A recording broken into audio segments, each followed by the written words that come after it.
Salut à tous, un petit point météo relatif à l'activité cyclonique de cette saison 2025. Ce dimanche 5 octobre, un seul système monitoré par le National Hurricane Center mérite toute notre attention. L'onde tropicale active, située au sud-ouest du Cap-Vert et mentionnée dans nos précédents points météo, a été référencée ce jour en tant qu'Invest 95L et a vu ses probabilités de développement cyclonique augmenter pour atteindre les 70% depuis ce matin. À 8 heures, cette perturbation possédait des vents soufflant à 55 km/h avec une pression estimée à 1010 hectopascales et poursuivait son organisation tout en maintenant un déplacement rapide et globalement orienté vers l'ouest. Comme énoncé lors du bulletin de vendredi, les poches d'air sec que ce phénomène rencontrera sur son chemin seront le principal obstacle qu'il lui faudra surmonter pour aspirer à un renforcement cyclonique efficace. Sachant que, comme d'habitude, l'air sec est encore plus prédominant en basse altitude.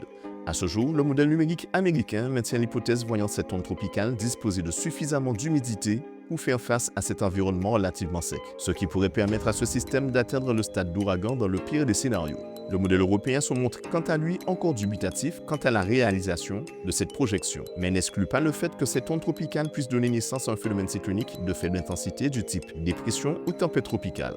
Quant au cisaillement, à ce jour, les principaux modèles numériques estiment qu'il ne sera peut-être pas suffisamment puissant pour entraver le développement de ce phénomène météorologique. Cependant, les prévisions relatives à l'intensité et au positionnement de ces vents défavorables en altitude devant encore gagner en fiabilité, nous reparlerons de ce paramètre atmosphérique si nécessaire au travers de notre bulletin. Enfin, concernant les prévisions de trajectoire émises par les modèles spécialisés dans l'anticipation du déplacement des phénomènes cycloniques, ces derniers oscillent entre un impact direct sur le nord de l'arc antillais et un passage à une distance plus ou moins proche des îles du nord des Petites Antilles, dans une période de temps comprise entre jeudi et samedi prochain, et ceci avec une enveloppe d'intensité allant de la tempête tropicale au stade d'ouragan de catégorie 1 ou 2 pour la majorité des modèles.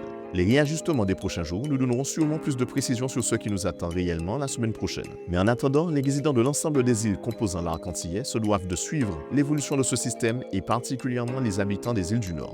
Pour rappel, à cette échéance, toutes les prévisions énoncées ce jour sont encore susceptibles d'évoluer. Il conviendra donc de rester attentif aux médias officiels d'information au cours des prochains jours. Mais en attendant, c'est tout pour aujourd'hui. Excellente soirée à vous et à bientôt.